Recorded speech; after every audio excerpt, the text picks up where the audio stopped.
सभी माता पिता, संरक्षकगण एवं विद्यार्थियों को नमस्कार। संस्कृत की ऑनलाइन क्लासेस में आप सभी का हार्दिक स्वागत है। तो आज हम शुरू कर रहे हैं संस्कृत रुचिरा कक्षा 7 अध्याय 11। अध्याय का शीर्षक है समवायो ही दुर्जयः, अर्थात एकता की जीत होती है। समवाय का मतलब होता है समूह और दुर्जय का मतलब होता है जिसे जीता न जा सके, अर्थात अजय। तो प्रस्तुत अध्याय एक कहानी है। ये कहानी एक चिड़िया की है जो एक वृक्ष पर रहती है। इसने इस वृक्ष पर अपना घोंसला बना रखा है और इस घोंसले में उसने अंडे दे रखे हैं। इस वृक्ष के नीचे से एक बार कोई मदमस्त हाथी गुजरता है और अपनी मस्ती में चलते हुए अपनी सूंड से उस वृक्ष की शाखा को तोड़ देता है, जिससे चिड़िया का जो घोंसला है वो जमीन पर गिर पड़ता है और उसमें रखे हुए अंडे टूट जाते हैं। घोंसला उजड़ जाने और अंडे के फूट जाने से जो चिड़िया है अत्यधिक दुखी होती है और विलाप करती है। उसके इस करुण विलाप को सुनकर एक काष्ठकूट नामक पक्षी उसके पास आता है और पूछता है कि हे चिड़िया, तुम क्यों दुखी हो और इस प्रकार विलाप क्यों कर रही हो? तो चिड़िया रोते रोते अपनी संपूर्ण कथा उस काष्ठकूट नामक पक्षी को सुनाती है। चिड़िया की कथा को सुनकर के काष्ठकूट भी दुखी होता है और चिड़िया की सहायता हेतु वह उसे वीणारव नामक एक मक्खी के पास ले जाता है। उन दोनों की बातों को सुनकर मक्खी कहती है कि मेरा भी एक मित्र है जिसके पास मैं तुम्हें ले चलती हूं और मुझे उम्मीद है कि जो मेरा मेंढक मित्र है वो निश्चित रूप से तुम्हारी सहायता करेगा। और वो सभी मिलकर के मेंढक के पास पहुंचते हैं और सारा वृतांत सुना देते हैं। तो मेंढक पूरी घटना को सुनकर के एक योजना बनाता है, जिसके अनुसार वह कहता है कि दोपहर के वक्त जब हाथी तालाब के पास जाएगा तो उस वक्त जो मक्खी है वीणारव वो उसके कान में गुंजायमान होगी, अर्थात भिन्न भिन्न की आवाज करेगी, जिससे वह एक जगह खड़ा होकर के आंखों को बंद कर लेगा। और इसी दौरान काष्ठकूट अपनी लंबी चोंच से हाथी की दोनों आंखों को फोड़ देगा। इससे हाथी अंधा हो जाएगा और अंधा हाथी तालाब को खोजते खोजते इधर उधर भटकेगा तो मार्ग में एक बहुत विशाल सा गड्ढा है जो काफी गहरा है और सूखा है। मैं उसके नजदीक जाकर के टर टर की आवाज करने लगूंगा, जिससे हाथी उस गड्ढे को तालाब समझेगा और नेत्रों से हीन वह हाथी उस गड्ढे की तरफ बढ़ेगा और उस गड्ढे में गिर जाएगा। इस प्रकार उन्होंने योजना बनाई और समय आने पर उस योजना को उन्होंने अंजाम दिया। इस प्रकार उन्होंने सभी ने मिलकर उस दुष्ट हाथी का अंत किया। तो इस कथा की सीख है कि एक साथ मिलजुल कर के जो हम कार्य करते हैं वो कभी भी व्यर्थ नहीं जाता और इसीलिए एकता हमेशा दुर्जय होती है। तो आइए अब अध्याय को पढ़ लेते हैं। पुरा एकस्मिन् वृक्षे एका चटका प्रतिवस्ति सम। प्राचीन समय में एक वृक्ष पर एक चिड़िया रहती थी। कालेन तस्या संतति जाता। समय आने पर उसके यहाँ संतान उत्पन्न हुई। संतति जाता, संतान उत्पन्न हुई। एकदा कश्चित् प्रमतः गजः तस्य वृक्षस्य अद्य आगत्य तस्य शाखाम शुंडेन त्रोटयत। एक बार कोई मदमस्त हाथी उस वृक्ष के नीचे आकर उसकी शाखा को शुंडेन त्रोटयत अपनी सूंड से तोड़ने लगा। चटकाया नीडम भुवि अपतत, जिससे चिड़िया का, नीडम का मतलब होता है घोंसला, जिससे चिड़िया का जो घोंसला है भुवि अपतत, भूमि पर गिर गया। तेन अंडानी विशीर्णानी, जिससे उसके अंडे फूट गए। अथ सा चटका वेलपत, और इसके बाद वह चिड़िया रोने लगी। तस्याः विलापम श्रुत्वा काष्ठकूटः नाम खगः दुखेन ताम अपृच्छत भद्रे किमर्थम विलपसि इति।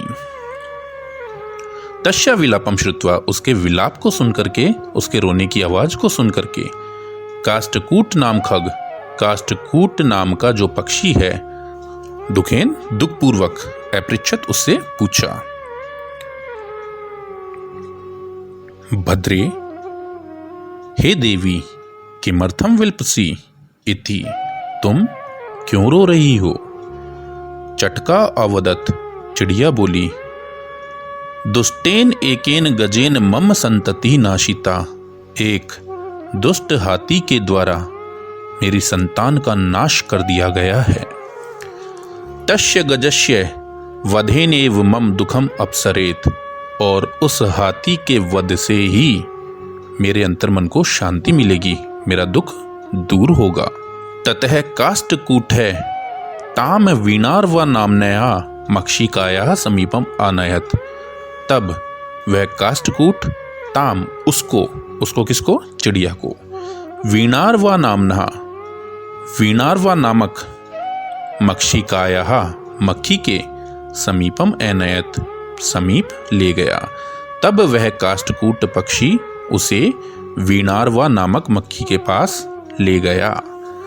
तयो वार्ताम श्रुत्वा मक्षिका वदत, उन दोनों की वार्ताम, बातचीत को, श्रुत्वा सुनकर के, मक्षिका वदत, मक्खी बोली, ममापि मित्रम मंडूकः मेघनादः अस्ति, मेरा भी मित्र मंडूक मेघनाद है। मंडूक का मतलब है मेंढक और मेघनाद उसका नाम है, तो मेरा भी एक मित्र मेंढक है जिसका नाम क्या है, मेघनाद है। शीघ्रम तमुपेत्य यथोचितम करिष्यामि, शीघ्र ही उसके पास चलते हैं, यथोचितम, और जो कुछ उचित होगा, करिष्यामि, वो हम करेंगे। तदानीम तौ मक्षिकायाः सह गत्वा मेघनादस्य पुरः सर्वम वृत्तांतम न्यवेदयताम।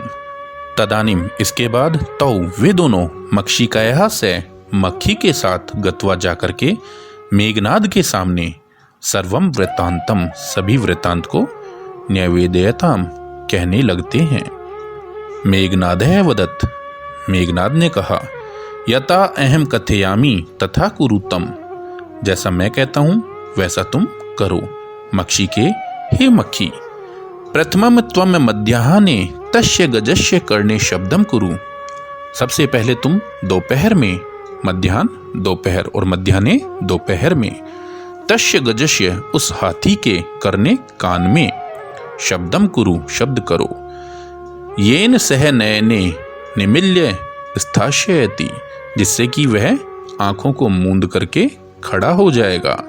तदा काष्ठकूट चंचुः तस्य नयने स्फोटयिष्यति, फिर इसके बाद जो काष्ठकूट है वो अपनी चोंच से उसकी आंखों को फोड़ देगा। एवं स गजः अंधः भविष्यति, इस प्रकार वह हाथी अंधा हो जाएगा। तृषार्तः स जलाशयम गमिष्यति, प्यास से आकुल वह तालाब की ओर जाएगा। मार्गे महान गर्ते अस्ति, और रास्ते में एक विशाल गर्त है, गड्ढा है। तस्य अंतिके अहम स्थास्यामि शब्दम च करिष्यामि, जिसके अंतिके समीप, अहम स्थास्यामि मैं बैठ जाऊंगा, शब्दम च करिष्यामि और शब्द करूंगा, आवाज करूंगा। मम शब्देन तम गर्तम जलाशयम मत्वा स तस्मिन् एव गर्ते पतिष्यति मरिष्यति च, जिससे मम शब्देन मेरे शब्द से, तम वह, गर्तम गड्ढे को, जलाशय मत्वा तालाब मान करके, स तस्मिन्नेव गर्ते पतिष्यति वह उसी गड्ढे में गिर जाएगा, मरिष्यति च और मर जाएगा। अथ तथा कृते स गजः मध्याह्ने मंडूकस्य शब्दम अनुसृत्य महते गर्तस्य अंतः पतितः मृतः च। और इसके बाद इस प्रकार किए जाने से अर्थात योजना का अनुसरण किए जाने से स गजः वह हाथी मध्याह्ने दोपहर में मंडूकस्य शब्दम अनुसृत्य मेंढक की आवाज को सुनकर के उसके शब्दों का अनुसरण करके महत गर्तस्य अंतः पतितः महान गड्ढे के अंदर गिर गया, मृतः च और मर गया। तथा चौक्तम और इसीलिए कहा गया है बहुनामाप्यसाराणाम समवायो ही दुर्जयः, अर्थात अनेक निर्बल प्राणियों के संगठन भी कठिनता से जीतने के योग्य होते हैं। अर्थात बहुत सारे जब निर्बल प्राणी एक साथ एक ही दिशा में काम करते हैं तो वो निर्बल नहीं रह जाते, उनका बल एक ही दिशा में कार्यरत होता है और वो बल इतना अजेय हो जाता है कि उनसे फिर कोई नहीं जीत सकता। तो आइए अब अध्याय 11 समवायो ही दुर्जय के अभ्यास प्रश्नों को हल कर लेते हैं। सबसे पहले शब्दार्थ। पूरा, पहले या पुराने समय में। शुंडेन सूंड से, नीडम घोंसले को, विशीर्णानी नष्ट हो गए, तमुपेत्य तम धन उपेत्य उसके पास जाकर, मध्याह्ने दोपहर में, निमिल्य बंद करके, स्थास्यति रुक जाएगा, स्फोटयिष्यति फोड़ देगा, त्रिशार्तः त्रिशा धन आर्तः अर्थात प्यास से आकुल या व्याकुल, गर्तः गड्ढा, तथा कृते वैसा करने पर, अनुसृत्य अनुसरण करके, पतितः गिर गया, मृतः मर गया, चौक्तम चै धन उक्तम, चै का मतलब हो गया और उक्तम का हो गया कहा गया है और कहा गया है, दुर्जया न जीतने योग्य, बहुनामप्य साराणाम, बहुनाम अपि असाराणाम अनेक निर्बलों का, समवाय समूह या संगठन।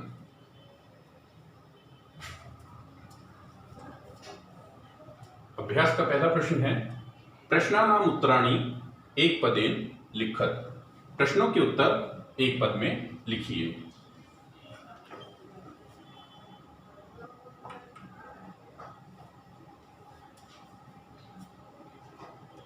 तो क्या है, वृक्षे का प्रतिवस्ती सम, पेड़ पर कौन रहती थी? तो हमने पढ़ा था कि पेड़ पे चिड़िया रहती थी, तो आपका जवाब हो जाएगा चटका। अगला है वृक्षस्य अध्य कै आगत है, पेड़ के नीचे कौन आया था? हाथी आया था, तो प्रश्न सूचक शब्द है का, तो जवाब हो जाएगा गजः। अगला है गजः केन शाखा में त्रोटयत, हाथी ने किससे शाखा को तोड़ दिया था? तो प्रश्न सूचक चिन्ह है, शब्द है केन, तो यहां हो जाएगा शुंडेन, किसके द्वारा? सूंड के द्वारा, तो आप लिख देंगे शुंडेन। काष्ठकूटः चटकाम कश्यः समीपम अनयत, तो काष्ठकूट है वो पक्षी, वो चिड़िया को किसके पास लेकर के गया था? कश्यः, स्त्रीलिंग शब्द का यहां स्पष्ट परिचय दिया गया है, तो मक्खी के पास लेकर के गया था, आप लिख देंगे मक्षिकायाः। अगला है मक्षिकायाः मित्रम कै आसीत्, मक्खी का मित्र कौन था? तो मेंढक था जिसका नाम था मेघनाद। तो आपके पास दो ऑप्शंस बन जाते हैं। आप चाहो तो मेघनादः लिख सकते हो या मंडूकः लिख सकते हो।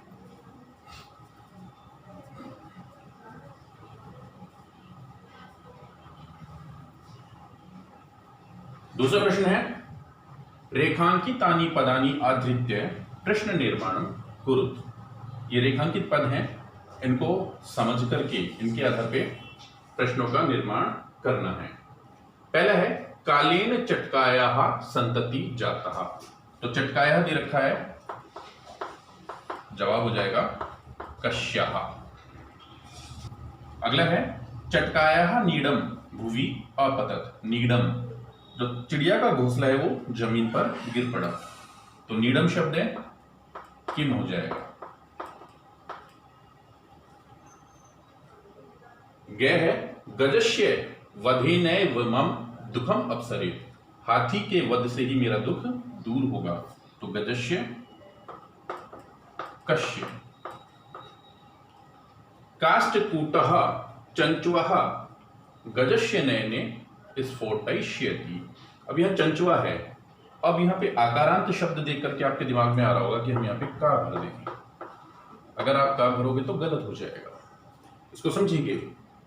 काष्ठकूट ने चोंच से हाथी के नयन को फोड़ दिया, हाथी की आंख को फोड़ दिया। तो देखिए अर्थ निकल रहा है चोंच से। अब आपको देखना है से यानी के द्वारा। जहां के द्वारा हो वहां निश्चित रूप से करण कारक होता है और करण में हमेशा तृतीया का प्रयोग होगा। तो इसीलिए प्रश्न सूचक शब्द यहां पे केन आपको लगाना है। तो चंचुआ केन। तीसरा प्रश्न है, मंजूषातः क्रियापदानि चित्वा रिक्त स्थानानि पूरयत। मंजूषा से उचित पदों को चुनकर के दिए गए रिक्त स्थानों की पूर्ति कीजिए। पहला है, काष्ठकूटः चंचुवः गजस्य नयने। काष्ठकूट चोंच से हाथी के नयन को, हाथी की आंख को, तो पहले में भर देंगे आप स्फोटयिष्यति, फोड़ता है। मार्गे रास्ते में, स्थित अहम अपि शब्दम, मैं भी आवाज करिष्यामि, करूंगा।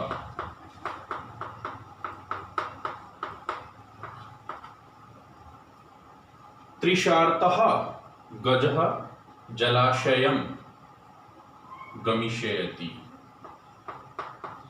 प्यास से व्याकुल हाथी तालाब की ओर गमिष्यति जाएगा।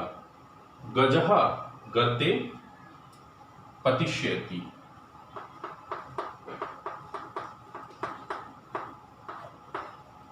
हाथी गड्ढे में गिरेगा। काष्ठकूटः ताम मक्षिकायाः समीपम अनयत। काष्ठकूट उस मक्खी को, काष्ठकूट ताम उसको, मक्षिकायाः समीपम मक्खी के पास, अनयत ले गया। गजः शुंडेन वृक्ष शाखः त्रोटयति। हाथी शुंडेन सूंड के द्वारा वृक्ष शाखा, पेड़ की शाखा को त्रोटयति तोड़ता है। चौथा प्रश्न है, प्रश्नानाम उत्तराणि एक वाक्येन लिखत। प्रश्नों के उत्तर आपको एक वाक्य में लिखने हैं। क्या है? चटकायाः विलापम श्रुत्वा काष्ठकूटः ताम किम अपृच्छत। चिड़िया के विलाप को सुनकर काष्ठकूट ने उससे क्या पूछा? तो से कौन? काष्ठकूट के लिए आया है से। ताम चिड़िया के लिए, तो से ताम अपृच्छत, उसने चिड़िया से पूछा, भद्रे हे देवी किमर्थम विलपसि, क्यों रोती हो। दूसरा है, चटकायाः काष्ठकूटस्य च वार्तां श्रुत्वा मक्षिका किम अवदत्। चिड़िया और काष्ठकूट की बात को सुनकर मक्खी क्या बोली? तो सा अवदत्, वह बोली, मम मित्रम मंडूकः अस्ति, मेरा मित्र मेंढक है। मेघनादः मक्षिकाम किम अवदत्, मेघनाद ने मक्खी को क्या कहा? स मक्षिकाम अवदत्, उसने मक्खी से कहा, यथा अहम वदामि तथा कुरुतम, जैसा मैं बोलता हूं वैसा करना। उसके आगे भी उसने बोला था कि तुम उसके कान में आवाज करना। तो इतना लंबा चौड़ा देने की जरूरत नहीं है आपको, यहाँ पे हमसे सिर्फ एक वाक्य में पूछा है, इसलिए हमने एक वाक्य में बता दिया कि यथा अहम वदामि, जैसा मैं बोलता हूं, तथा कुरुतम, वैसा करना। अगला है चटका काष्ठकूटम किम अवदत्, चिड़िया ने काष्ठकूट से क्या कहा? तो चिड़िया ने कहा, सा काष्ठकूटम अवदत्, या चटका काष्ठकूटम अवदत्, उसने काष्ठकूट से कहा, गजस्य वधेन, हाथी के वध से ही मम दुखम अपसरेत, मेरा दुख कम होगा या दूर होगा। पांचवा प्रश्न है, उदाहरणम अनुसृत्य रिक्त स्थानानि पूरयत। तो मैंने पूरे ही भर दिए हैं, ये जो अंडरलाइन यहां दे रखी है आपको, ये खाली स्थान है। तो इस प्रश्न में लृट लकार के रूप समझाए गए हैं। लृट लकार हमने जब धातु रूप प्रकरण पढ़ा था तो उसमें लृट लकार को भली भांति सीख लिया था। तो फिर से देख लेते हैं। पहले पुरुष, एक वचन, द्विवचन और बहुवचन। तो पहला पुरुष है प्रथम पुरुष। तो यथा का मतलब इन्होंने एक उदाहरण दिया है, जैसे पठिष्यति, पठिष्यते, पठिष्यन्ति।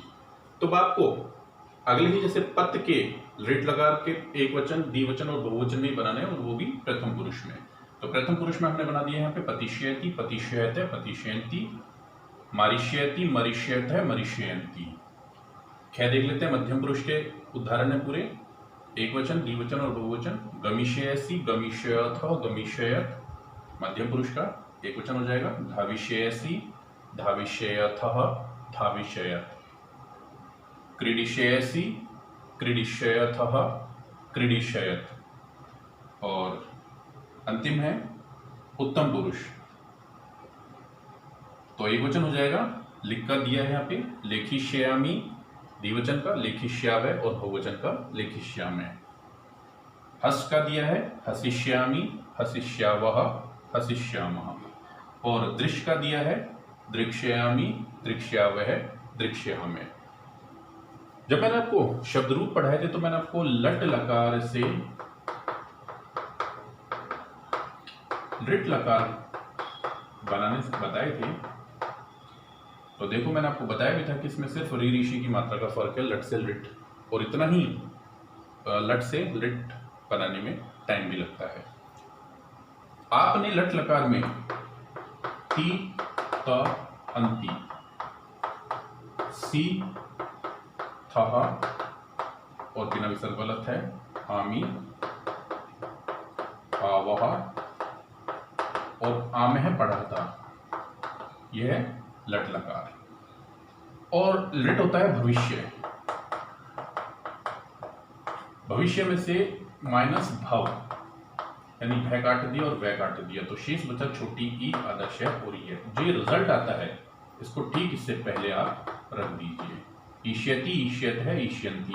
जहां पे ए दिए हुए हैं, ये ए सिर्फ ए, मात्रा नहीं, सिर्फ ए गायब हो जाएंगे।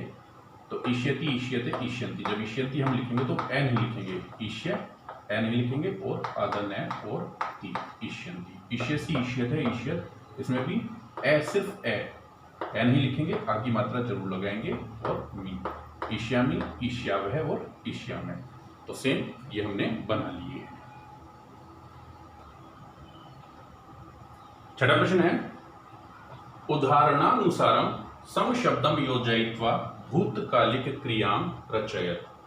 उदाहरण के अनुसार सम प्रयोग का प्रयोग करके भूतकालिक क्रिया बनानी है। जैसे अवसत, ये लंग लकार दे रखे हैं सारे, तो हमने वस्ती सम। ये जो सम शब्द है, ये सम शब्द का प्रयोग हमेशा याद रखने वाली बात है, वर्तमान काल में होगा, यानी सिर्फ और सिर्फ लट लकार। और जैसे ही लट लकार के पीछे आप सम जोड़ देते हो तो ये भूतकाल का अर्थ देगा। तो जो भी प्रथम पुरुष एक वचन के हैं उसके अंत में ती ए हटा दीजिए। ती जैसे पठत है तो ये हलंत हट करके ती लग जाएगा और इसके पीछे सम, तो बन गया पठती सम। एत्रोटयत त्रोटयति सम। अपतत पतति सम। अपृच्छत पृच्छति सम। अवदत् वदति सम। और अनयत नयति सम।